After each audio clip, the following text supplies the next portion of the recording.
Ilang paaralan nga po ang nagsususpindi na ng klase dahil po sa matinding init ng panahon.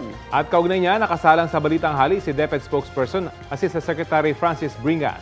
Magandang umaga at welcome po sa Balitang Hali. Hello, magandang tanghali sa inyong mga televiewers and listeners, Rafi and Maris. Si Connie po ito.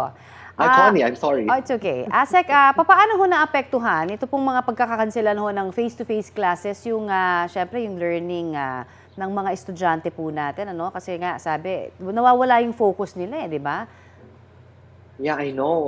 I think itong ating pag-shift into alternative delivery modes, hindi naman yan matutumbasan talaga ng ating face-to-face classes. But definitely, hindi naman ito permanent na naka-ADM tayo because it's only temporary depending on the heat index or yung nararamdamang init sa mga paaralan. So, pagbalik naman natin sa ating mga face-to-face classes after nung suspension natin, ay magkakaroon sa mga coping exercises yan para sa mga lost competencies na hindi na natakal during the face-to-face suspension. Opo, Asek, so bali ang ating pong patakaran ngayon, depende na lamang sa paaralan, ano? Kung sila ho ay mag-hybrid, online na lang po ang mga klase. Yeah, definitely we are abiding by the executive orders that are issued by our local chief executives at very preemptive naman yung kanilang mga issuances, so we follow them.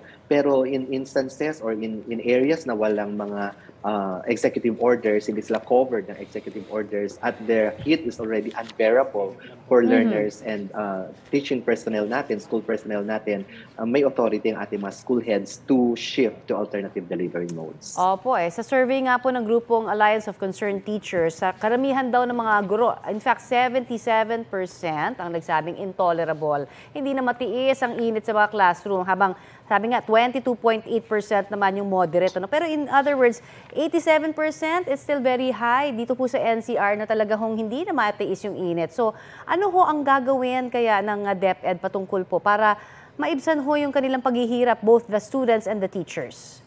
Yeah, we understand that, no? Yung ating mga regional directors at ating mga superintendents, actually, meron talaga silang flexibility or authority to be flexible in terms of class scheduling.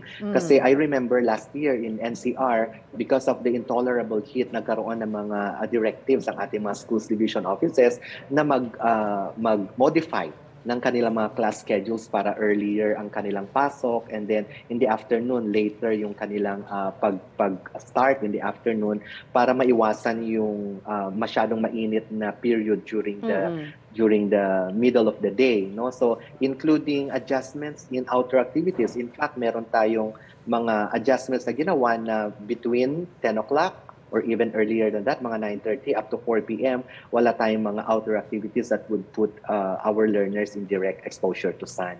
So yan yung mga kailangan nating adjustments na gagawin for this time. Asek, pahabol lang po, ano, kasi may mga nakakapansin lamang doon po sa mga classrooms na ginagawa kasi ng DepEd, napakahirap daw ng ventilation, hindi ho maganda. So baka may plano ho ba ang DepEd patignan sa mga future, no, na mga i-build po nating mga classrooms para mas maging maayos po yung ventilation to begin with? Yes, definitely. We are already in the process of meron na tayong design for climate resilient school buildings, no? Hindi na yung traditional na school building designs natin, pero i-consider na natin yung comfort ng mga bata during summer or extreme heat and during rainy seasons as well. So yan yung ating mga bagong designs. In fact, meron tayong partnership with the World Bank. Meron tayong programa with the World Bank on such school buildings. Alright. Pagdating naman po sa kasuotan, Asek, may guidelines na po ba ang DepEd kaugnay sa pagpayag nyo na pwedeng magsuot ng mas komportabling damit kaysa sa uniforme ngayon pong tag-init? Well, for the part of the learners, hindi naman talaga natin prescribe ang school uniforms. Meron tayong directive way back 2010 and reiterated by the administration of VP Sara na hindi required ang uniform. So definitely at this time na mainit ang ating panahon, pinapayagan natin ang mga estudyante na magsuot ng mas komportableng kasuotan, mga light materials lang, and even for our school personnel, na hindi natin sila i-require na mag-uniform at this time, lalo na kung mainit ang kanilang mga materials ng uniforme, but subject of course to dress codes or guidelines set by the Civil Service Commission on proper decorum on the use of dress or non-uniforms in the public offices. Okay, maraming salamat po, DepEd Assistant Secretary Francis Bringas. Okay, thank you so much. Kapuso, para sa mga maiinit na balita, mag-subscribe sa GMA Integrated News sa YouTube. Sa mga kapuso naman abroad, subaybayan nyo kami sa GMA Pinoy TV at sa www.gmanews.tv.